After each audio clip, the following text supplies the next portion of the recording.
कहे रुक जा रे रुक जा, यहीं पे कहीं जो बात इस जगह है कहीं पर नहीं, जो बात इस जगह है कहीं पर नहीं। दिल कहे रुक जा रे रुक जा, यहीं पे कहीं जो बात इस जगह है कहीं पर नहीं।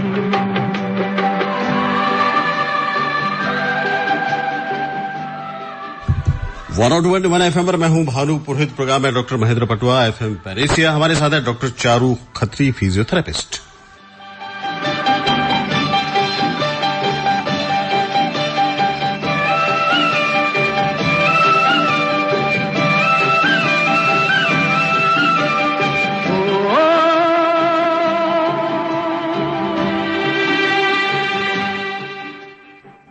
चारू, बहुत स्वागत है आपका। बहुत बहुत धन्यवाद। कैसी हैं? अभी बस एकदम बढ़िया। मास्क अभी भी चेहरे पे लगा हुआ, आवाज बिल्कुल साफ नहीं जाने वाली, तो थोड़ा सा इसको हम डिस्टेंस अपनी बराबर है। सही है? जी जी, अभी बिल्कुल सही है। तो पहले थोड़ा सा गाना सुन लें एक बार। हाँ, माहौल बन जाएगा। जी ओम जी। बहे झर झर पानी, मद भरा समापन धुला धुला, हर कली सुख पल यहाँ रस घुला घुला, तो दिल कहे रुक जा रे रुक जा, यहीं पे कहीं जो बात इस जगह है कहीं पर नहीं, जो बात इस जगह है कहीं पर नहीं।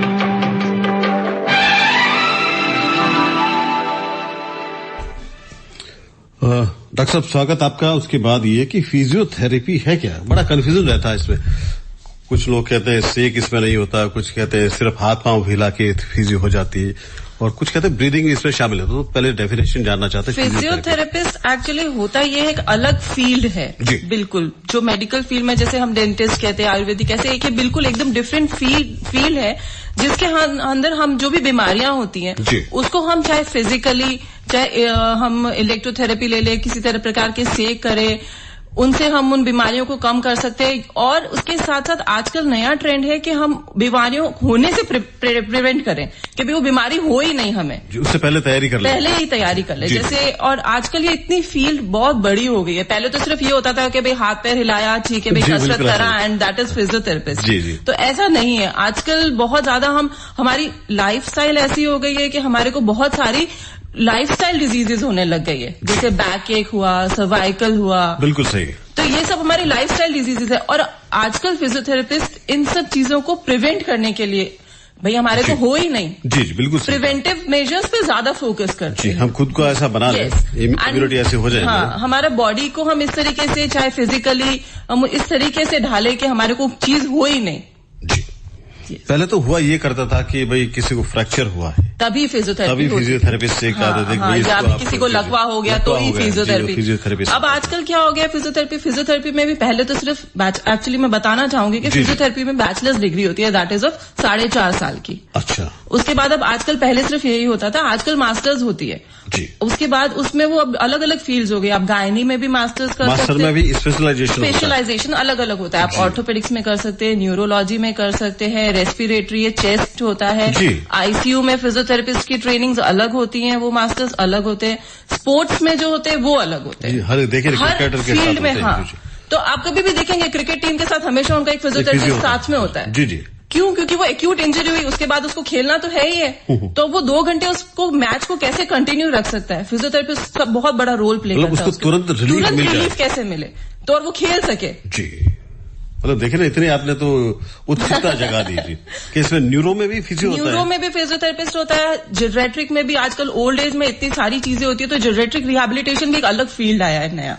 जी, जेरियाट्रिक मतलब हम बुढ़ापे में जो भी हमारे को चीजें होती है, जो भी बीमारियां होती हैं, कई बार ऐसा होता है कि बुढ़ापे में हमें कोई चीज पता नहीं होती है कि भाई हमारे को ये बीमारी है और हमें किससे मिलना है। जी, तो उसमें भी हेल्प करता है कि भाई हाँ, आपको मतलब जैसे थोड़ा बहुत, कई बार क्या होता है कि हमें थोड़े बहुत हाथ पैर कांपते हैं, तो हम सब यही कहते हैं कि चलो ठीक है भाई, हमारा बुढ़ापे की वजह से, जनरली लोग ऐसे कहते हैं ना क्या बुढ़ापा है इसलिए ऐसा हो रहा है, लेकिन उसमें फिर क्या होता है ये चीजें अलग अलग बीमारियों की वजह से होती है, थोड़ा बहुत भूल जाते हैं तो वो भी एक अलग बीमारी होती है। जैसे जैसे मेडिकल फील्ड बढ़ रहा है वैसे वैसे चीजें अलग अलग सामने आ रही हैं। आपका मास्टर किस में? मैंने मास्टर्स मस्कुलोस्केलेटल में किया है। मतलब वही हाथ पांव हिलाने वाला। हाँ जी। डॉक्टर चारू थोड़ा सा हमें बताएं ना, क्योंकि एक जब पहला साल होता है, फर्स्ट ईयर होता है, तो उसमें सभी लगभग सब इसमें कवर किए जाते हैं। फर्स्ट ईयर में ऑलमोस्ट सब चीजें कवर होती है जो एमबीबीएस में कवर होती है, एनाटॉमी, फिजियोलॉजी, बायोकेमिस्ट्री, एवरीथिंग, सब कुछ वही इंक्लूड। तो मतलब न्यूरो में क्या कुछ सिखाते हैं? न्यूरो में फिजियो न्यूरो बहुत बड़ा फील्ड है। न्यूरो में सिर्फ ऐसा सामान्य तौर पे, मतलब सामान्य तौर पे जैसे सिर्फ ऐसा ही नहीं है कि आपको लकवा हो गया तो आपको फिजियोथेरेपिस्ट चाहिए, नहीं। न्यूरोलॉजी में और भी बहुत सारी डिजीजेज होती है, जैसे पार्किंसंस हुआ, और आप पीएसपी व पार्किंसंस डिजीज, एक प्लस सिंड्रोम होता है। पार्किंसंस एक बहुत बड़ा फील्ड है। अच्छा। तो उसके अंदर बहुत अलग अलग तरह के सिंड्रोम्स होते हैं, कई बार उसके अंदर फिजियोथेरेपी बहुत काम करता है। और जैसे कि अब आप न्यूरोलॉजी में नर्व इंजरीज हो जाती हैं, कई बार आपने देखा फ्रैक्चर होने के बाद किसी का पैर में मूवमेंट बिल्कुल भी नहीं आता है, तो कई बार नर्व इंजरीज हो जाती हैं। कई बीमारियां ऐसी होती है जैसे गुलेनबेरी सिंड्रोम होता है, ये भी एक सिंड्रोम होता है, ये न्यूरोलॉजिकल डिसऑर्डर है। ये एक वायरस हमारे बॉडी में एक्ट करता है जो हमारे नर्वस सिस्टम को पूरा डैमेज कर देता है। तो इन सब ये बहुत सारी बीमारियां हैं। मुझे लगता है बीमारियों के बारे में अगर पूछना शुरू करेंगे तो बहुत सारा। अभी जो दौर चल रहा है बड़ा मुश्किल दौर है, हाँ, कोरोना को लेकर, तो क्या कोविड वाले में भी फिजियोथेरेपिस्ट? कोविड के अंदर फिजियोथेरेपिस्ट बहुत ज्यादा हेल्पफुल है। जैसे कि आप सबको मालूम होगा कि कोविड की वजह से हमारे लंग्स सबसे ज्यादा इन्वॉल्व होते हैं। लंग्स में पल्मोनरी मतलब निमोनिया के पैचेस बन जाते हैं, ठीक है ना। तो फिजियोथेरेपिस्ट सबसे ज्यादा उसमें हेल्पफुल है। और वो किस तरह से है तो मैं आपको थोड़ा बताना चाहूंगी। डिटेल है, मैं जानना चाहता हूँ। तो सबसे पहले तो ये बता दें कि कोरोना जिनको हो चुका है उसकी बात हम बात करेंगे। कोरोना हो ही नहीं, मजबूती ऐसे, यानी कि प्रिवेंशन है ना, पहले से प्रिवेंशन की बात ही हम कर लें कि जिनको अभी नहीं हुआ है बचाव वाली मुद्रा में, वो क्या क्या करें कि उनको हो ही ना। देखिए, मैं जो चीज आपको बताऊंगी वो दोनों जने कर सकते हैं, जिनको हुआ और जिनको नहीं हुआ, जो प्रिवेंट भी कर सकते हैं। तो फिर उसके बाद ये भी बताना होगा कि जो हो चुका है उनके लिए भी मैं अलग से बताऊंगी। देखिए, एक्चुअली सबसे इम्पोर्टेंट चीज होती है कि आप लोगों को कितनी बार आपने ऐसा किया होगा कि हम बैठे बैठे लंबी सांस लिए और छोड़िए। दिन भर में आप कितनी बार ऐसा करते हैं? मेरे ख्याल से हार्डली, मैं चाहता हूँ 2 या 3 बार। मुश्किल से। तो क्या होता है जब हम लंबी सांस नहीं लेते हैं नॉर्मली, तो हमारे लंग्स उतने नहीं फैल पाते जितनी उनकी कैपेसिटी होती है। ओके, ठीक है ना। तो क्या होता है, जो हमारे लंग्स के जो सबसे नीचे वाले लोब्स होते हैं, जो सबसे नीचे का एरिया होता है, वहां तक सांस नहीं पहुंच पाती है, तो वो कम काम करते हैं। अच्छा। निमोनिया में सबसे ज्यादा नीचे के पैचेस, नीचे की जो लंग्स होते हैं, नीचे जो हिस्सा होता है वो सबसे ज्यादा इफेक्ट हो जाता है। अच्छा।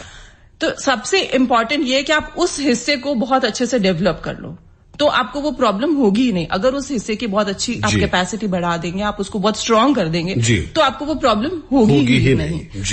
तो प्रिवेंटली मैं कुछ एक्सरसाइजेस बताना चाहूंगी। प्लीज बताइए। तो उसमें सबसे इम्पोर्टेंट एक्सरसाइज ये है, उसको हम कहते हैं pursued lip breathing. Sorry, pursued lip breathing. Okay. हाँ। इसमें हम क्या करते हैं, नाक से लंबी सांस लेंगे, ठीक है, जितनी गहरी हम सांस ले सके उतनी गहरी सांस लेके फिर हम मुंह को ओ करते हैं ना, जैसे हम सीटी बजाते हैं, तो उस तरीके से ओ करके, मतलब मुंह से गोला बना के मुंह से सांस बाहर निकालेंगे। अच्छा। जितनी लंबी सांस बाहर निकाल सकते हैं। नाक से खींचना है हमें, और मुंह से गोला बना के, जैसे हम सीटी मारते हैं ना, तो इस तरीके से हमारा लिप्स ओवल करके फिर हमें सांस बाहर निकालनी है। ओके। इसमें क्या होता है कि हमारे लंग्स को प्रेशर लगता है सांस बाहर निकालने में, तो उससे हमारे लंग्स की कैपेसिटी बढ़ती है। ठीक है, ये सबसे इम्पोर्टेंट एक्सरसाइज है। मतलब जनरल, ये जनरल है। कितना करना है, कितने मिनट करना है, कितनी बार? एक बार में 3 से 5 बार करना है। एक बार में 3 से 5 बार, दिन भर में आप 3 या 4 बार कर सकते हैं। ये ब्रीदिंग वाला, ये ब्रीदिंग एक्सरसाइज सिंपल, ये सबसे सिंपल है, ये हर कोई कर सकता है, चाहे उसको कोरोना है चाहे नहीं है, चाहे कभी हुआ है, ये नॉर्मली। अगर आपको अपने लंग्स को स्ट्रांग रखना है तो आज के दौर में हमारे लंग्स को स्ट्रांग रखना बहुत जरूरी है। सब फिजिकली स्ट्रांग होना चाहते हैं, लेकिन लंग्स के ऊपर कोई फोकस नहीं करता। जबकि कोरोना का पहला अटैक सबसे पहले लंग्स पे ही इफेक्ट आता है। इसके बाद अलग ब्रीदिंग, इसके बाद एक मैं सबसे अच्छी पोजीशन बताना चाहूंगी आपको। जैसे एनाटॉमिकली, जैसे हमारे फिजिकली क्या होता है, हमारे लंग्स पीछे की तरफ होते हैं, अगर हमारे ऑर्गन्स ऊपर आ जाते तो हमारे लंग्स का एरिया बैक की तरफ ज्यादा कवर करता है। अच्छा। तो हम हमेशा बैठते हैं करते हैं तो उसको पूरी जगह नहीं मिल पाती फैलने के लिए जी। अगर आप उल्टा लेटकर, उसे हम एब्डोमिनल लाइन कहते हैं या प्रोन लाइन कहते हैं, उल्टा लेटकर अगर आप जितनी लंबी सांसें ले सकते हैं जी, उतनी लंबी सांसें लेंगे तो आपके लंग्स पूरे फैलेंगे, आपके फेफड़े के अंदर पूरी हवा जाएगी और वो पूरा काम करेंगे। ये कब करें और कैसे करें? ये भूखे पेट करना है आपको जी। उल्टा लेट के लंबी सांस लेनी है और मुंह से बाहर छोड़नी है जी। ठीक है, ये आप वही 3 से 4 बार करना है और दिन में 2-3 बार कर सकते हैं जी। ये पोजीशनिंग भी होती है, अगर आपको थोड़ा बहुत कफ वगैरह भी है तो वो भी ड्रेन आउट हो जाता है। ओके। अच्छा डॉक्टर साहब, पुराने जमाने में तो लोग, ये हमारे बुजुर्ग कहा करते कि उल्टा सोना अच्छा नहीं होता है। वो पुराने जमाने की बात अलग है, सिर्फ भ्रांति थी वो तो। हाँ, ऐसा कुछ भी नहीं है। जैसे कई लोगों को उल्टा लेट के नींद आती है तो आप कुछ नहीं कर सकते, बट हाँ ये बात है कि खाना खाने के 1-2 घंटे तक उल्टा नहीं लेटना है। नहीं लेटना जी। अगर अर्ली मॉर्निंग कोई करवट बदल के उल्टा सोता तो ये फायदेमंद हो सकता है। हाँ, आप उल्टा लेट के जितनी डीप ब्रीदिंग करेंगे आपके लंग्स उतने ज्यादा, उनको उतनी ज्यादा जगह मिलेगी फैलने के लिए। डॉक्टर चारू, एक वीडियो इन दिनों हमने खूब देखा है वेंटिलेशन को लेकर, वैसे इसी पोजीशन को लेकर कि ये जो वेंटिलेटर काम करता है उससे 90% ज्यादा ये पोजीशन में अगर आप, क्योंकि आपके लंग्स को पूरी जगह मिलती है फैलने के लिए जी, तो आपके लंग्स पूरी अच्छी तरीके से काम करते हैं उसके अंदर। ये वेंटिलेशन कैसे काम करता है, कैसे काम करेगा, उससे पहले ओम जी, डॉक्टर चारू कैसे गाने सुनती है? पुराने नहीं, पुराने गाने। एक नया पुराना गाना सुन ले पहले। हाँ, जरूर जी।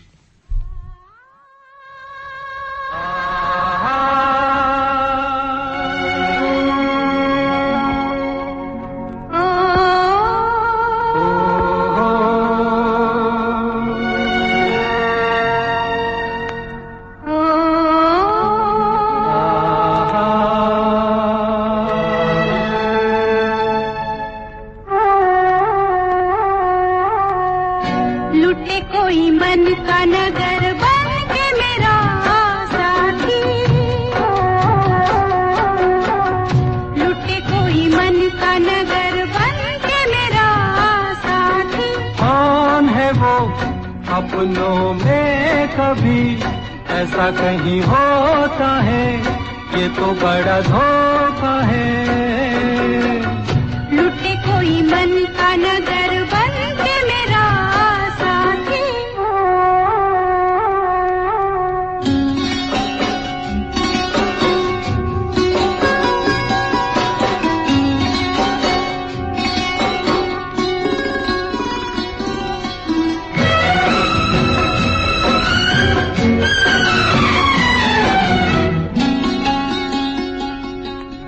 यहीं पे कहीं है मेरे मन का शोर, नजर पड़े तो बहिया दूं मरोड़।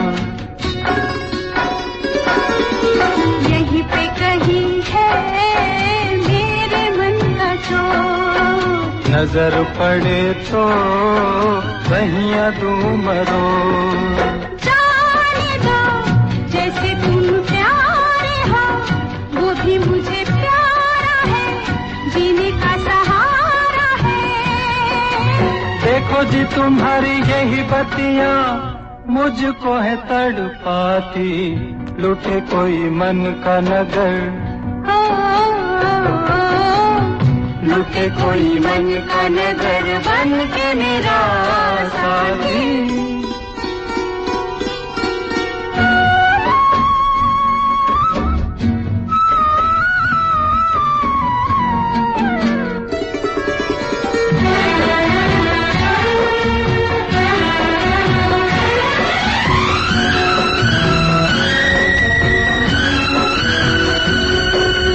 रोग मेरे जी का, मेरे दिल का चैन, सावला सा मुखड़ा उस पे कारने,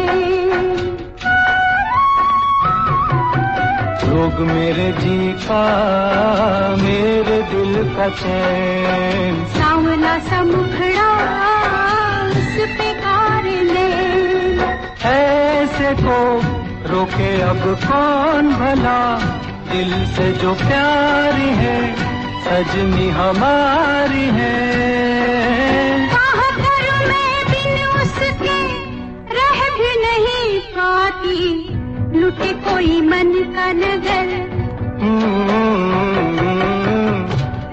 कोई मन का नगर बन के मेरा साथी, लुटे कोई मन का नगर बन के मेरा साथी,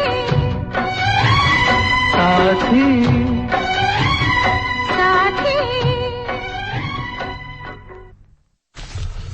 ब्रेक के बाद फिर से आप सभी का स्वागत। मैं हूं भानु पुरोहित। आज हमारे साथ है डॉक्टर चारू खत्री, फिजियोथेरेपिस्ट।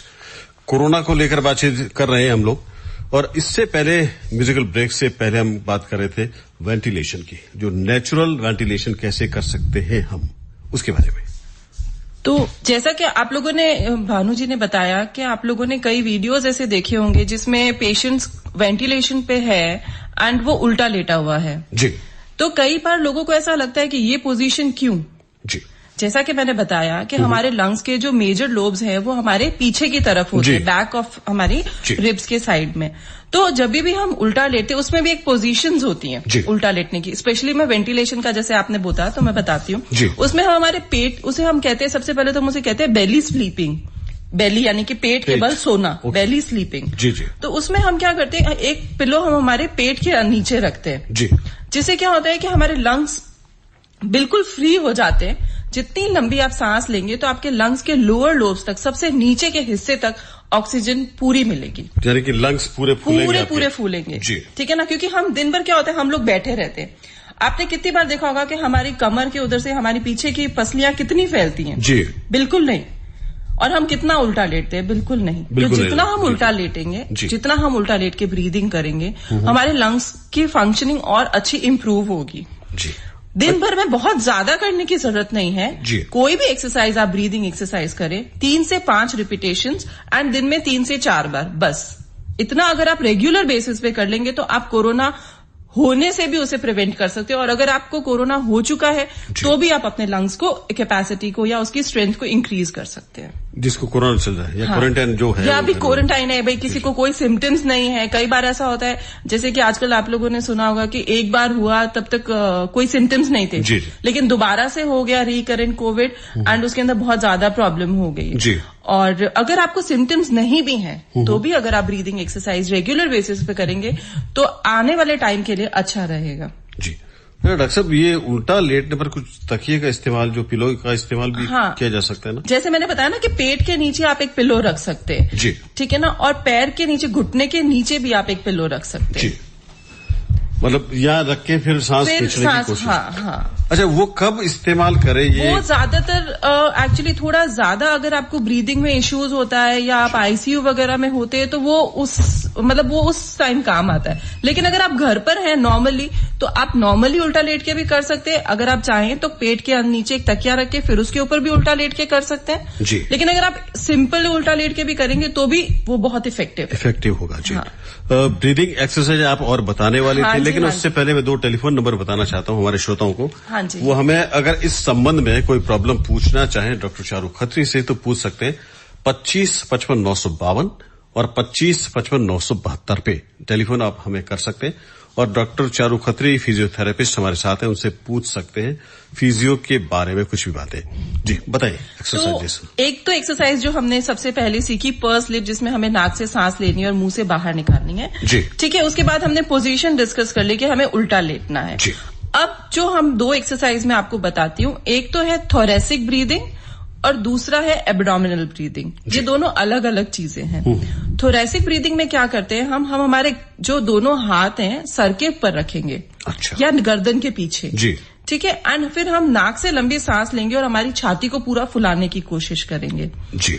फिर हम मुंह से पूरी सांस बाहर निकालेंगे और कोशिश करेंगे जितनी लंबी देर तक हम सांस बाहर निकाल सके उतनी देर तक बाहर निकालें जी। ये तो हुआ थोरेसिक ब्रीदिंग। ओके। ठीक है, तो हमारा चेस्ट जितना हमारी छाती पूरी फूलेगी एंड पूरी अंदर जाएगी जी। ठीक है, एब्डोमिनल ब्रीदिंग या जिसे हम कहते हैं डायफ्रामेटिक ब्रीदिंग जी। डायफ्राम जो होता है वो हमारी ब्रीदिंग की बहुत इंपॉर्टेंट मसल होती है जी।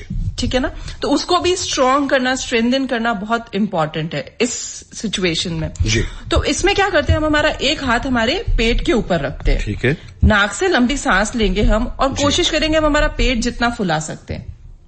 अच्छा। जितना पेट फुला, पहले तो हमने छाती फुलाया, हाथ नॉर्मली रखना है, नॉर्मली बस ऐसे ही एकदम नॉर्मल हाथ रखना है। नाक से सांस लेनी है, पेट को पूरा फुलाने की कोशिश करनी है जी।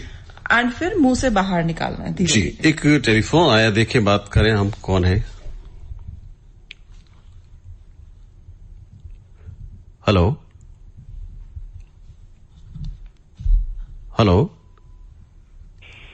हेलो। टेलीफोन तो आ चुका, लेकिन हम तक उसकी आवाज नहीं आ रही है जी, अभी भी नहीं आ रही है। हेलो जी, फोन मुझे लग रहा है कि कट गया है, टेलीफोन की आवाज तो आ चुकी है। चलिए, ये हो गई दूसरी तो ये दोनों तरह की ब्रीदिंग हो गई जी, ठीक है ना, जिसमें हम थोरैसिक और डायफ्रामेटिक दोनों ब्रीदिंग हो गई। डायफ्रामेटिक ब्रीदिंग में सबसे इम्पोर्टेंट चीज ये है कि आपको पलंग पे बैठना है जी, और आपका 45 डिग्री का ऐसे एंगल होना चाहिए जी, सीधी कमर थोड़ी सी पीछे, एकदम 90 डिग्री नहीं। अगर आप एकदम पलंग पे बैठे थोड़ा सा पीछे की 45 डिग्री, विदाउट सपोर्ट आप पिलो रख सकते हैं पीछे। अच्छा। घुटनों के नीचे पिलो रख सकते हैं, बैक में पीछे पिलो रख सकते हैं, and you have to take a 45 degree का एंगल।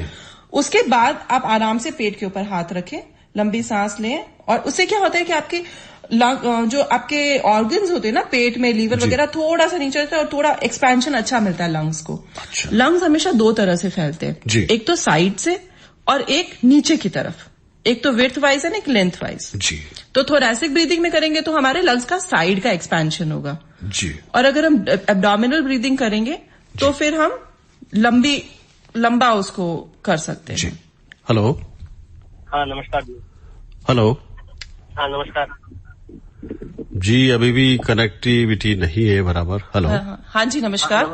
नमस्कार जी, डॉक्टर साहब। हाँ जी फरमाइए। सुनील अरोड़ा बोल रहा हूँ। हाँ जी बोलिए सुनील जी। मैडम मैं ये पूछ रहा था कि अपन जो गाड़ी वगैरह चलाते हैं ना, ड्राइव करते हैं, हाँ जी, तो उसकी वजह से क्लच और बार बार दबाने की वजह से घुटनों में एक जो जोर पड़ता है, प्रेशर पड़ता है। हाँ जी हाँ जी। उसके लिए कुछ एक्सरसाइज आप बताएंगे? हाँ, उसके लिए मैं एक्सरसाइजेस बता दूंगी। आपको एज कितनी है आपकी? एज 47। ओके, और कभी कोई दर्द होता है घुटने में? नहीं। नहीं, ऐसा कभी ऐसा कुछ नहीं गाड़ी जब ज्यादा चलानी होती है तब उसके बाद में शाम को दर्द रहता है। ओके, अगर आप बहुत ज्यादा लंबा चलाते हैं तो आपको दर्द रहता है? नहीं, लंबा नहीं, मतलब जैसे ट्रैफिक में बार बार क्लच को दबाना, ओके प्रेशर बना के रखते हुए चलाना पड़ता है। हाँ ठीक है, तो इसके लिए मैं आपको कुछ एक्सरसाइजेस बताती हूँ। इसे आप सीधा लेट के जैसे हम हमारे घुटने को टाइट करते हैं ना, जो हमारी ढकनी को टाइट करते हैं, उस ढकनी को टाइट करके आप उसे 10 काउंट्स तक होल्ड करें और फिर ढीला छोड़ें जी। इसमें आप ऐसा भी कर सकते हैं, एक टॉवल रोल करके अपने घुटने के नीचे रख सकते हैं। ठीक है, उस घुटने को दबाना है और आपकी एड़ी उठनी चाहिए थोड़ी सी। ठीक है ना, उसको 10 काउंट्स होल्ड करिए एंड फिर आप ढीला छोड़ दीजिए। इसी तरीके से आप सीधा लेट के पैर सीधा ऊपर उठा सकते हैं, सिर्फ 45 डिग्री तक उठाना है आपको, यानी कि 1 फीट जितना। उसको भी 10 गिनती तक रोक के, पूरा ऊपर नहीं उठाना है। अच्छा। 10 गिनती तक रोक के फिर नीचे, एंड चेयर पे बैठ के आप पैर बिल्कुल सीधा करें और 10 काउंट्स होल्ड करें और फिर नीचे। ये तीनों एक्सरसाइज आप दिन में 2-3 बार कर सकते हैं, 10 counts hold and 10 repetitions. Okay, thank you. चलिए, फोन किया आपने, बहुत बहुत शुक्रिया, आपका समस्या का समाधान हो गया होगा। और डॉक्टर साहब, 1-2 बातें और हैं आपसे करनी है। हाँ जी। जो एक तो ओल्ड एज में आदमी क्या एक्सरसाइज बहुत रिलैक्स होके करे, और जो प्रेग्नेंट महिलाएं हैं, क्या उनके लिए भी कोई एक्सरसाइज है इसमें? हाँ, देखिए प्रेग्नेंट लेडीज में ज्यादातर ऐसा होता है, ये बहुत अभी नई फील्ड है जी। गायनी में भी फिजियोथेरेपी का अलग मास्टर्स होने लगा है अभी जी। ये बहुत एकदम नया फील्ड है। इसमें अभी तक जोधपुर में आज तक ऐसा कुछ होने नहीं लगा है, बट मैं चाहूंगी बताना। कई बार आपने सुना होगा, बहुत कॉमन है, डिलीवरी के बाद लोगों के कमर में बहुत ज्यादा दर्द हो जाता है, बहुत कॉमन फैक्टर है।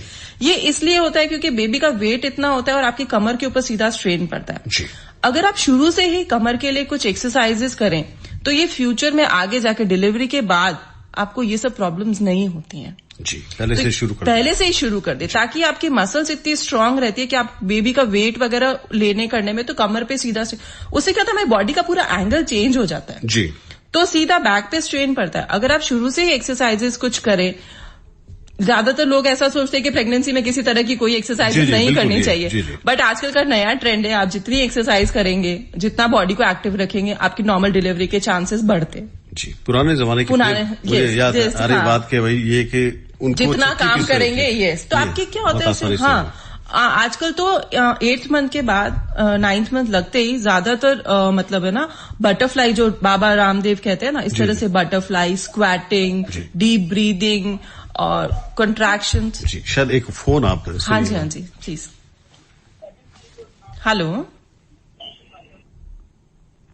हेलो शायद आवाज नहीं आ रही है हम तक, कनेक्ट नहीं हो पा रहा है। चलिए ठीक है। हाँ जी हेलो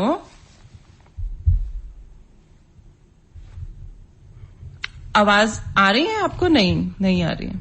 चलिए कोई बात नहीं। ओके। तो जैसे कि हम गायनी की बात कर रहे थे, तो इसमें कई बार क्या होता है जी कि एक टर्म होती है डायस्टेसिस रेक्टि। तो उसमें क्या होता है, हमारी जो प्रेगनेंसी के बाद हमारे ना कई बार मसल में थोड़ा गैप आ जाता है। अच्छा। तो ये भी एक बहुत कॉमन प्रॉब्लम है गायनी के अंदर, जो प्रेगनेंसी के दौरान कई बार लेडीज को देखी गई है। तो ये बहुत सारी ऐसी टर्म्स हैं, बहुत बड़ा इसके लिए पूरा वो चाहिए हमें। अच्छा। तो ये बेसिक ये चीजें हैं। सबसे important term exercises, normal delivery के चांसेस के लिए आपकी बॉडी फ्लेक्सिबल रहे, आपको डिलीवरी के बाद कोई प्रॉब्लम्स नहीं हो, तो इन सब के लिए थोड़ी जो जनरल जनरल एक्सरसाइजेज कर सकते हैं, डीप ब्रीदिंग कर सकते हैं, बटरफ्लाई कर सकते हैं, स्क्वैटिंग कर सकते हैं, जैसे हम उकड़ू बैठना जिसे कहते हैं वो कर सकते हैं, एंड बैक के लिए थोड़ी पेल्विक्स रोलिंग वगैरह कर सकते हैं। ये सब थोड़ी बेसिक एक्सरसाइजेज आप कर सकते हैं। ठीक रहेगा। हाँ, बट हमेशा ये ध्यान रखिए अपनी गायनेकोलॉजिस्ट से या अपने फिजियोथेरेपिस्ट से डायरेक्ट टच में रहकर प्रॉपर सीखें और फिर करें। सिर्फ नेट पर देखकर कोई भी एक्सरसाइजेज ना करें, बिकॉज उसका बहुत एडवर्स इफेक्ट होता है। जी। अच्छा, दमे के जो रोगी हैं, हाँ, उनको भी क्या जो एक्सरसाइज आपने बताई, जो ब्रीदिंग एक्सरसाइज मैंने बताई, वो अस्थमा, जिनको क्रॉनिक अस्थमा है, जिनको COPD है, ब्रोंकाइटिस है, ये वो लोग भी ये एक्सरसाइज आराम से कर सकते हैं और उनको भी बहुत बेनिफिशियल है, क्योंकि और अगर वो करेंगे तो उनका लंग्स बहुत स्ट्रांग रहेगा और they are suspectable to have corona. जी। डॉक्टर चारू खत्री, पता नहीं चला कि समय कब का बीत चुका है। चलिए, आप यहाँ आई और बड़ी अच्छी जानकारियां दी, आपका बहुत बहुत धन्यवाद। चलिए, थैंक यू।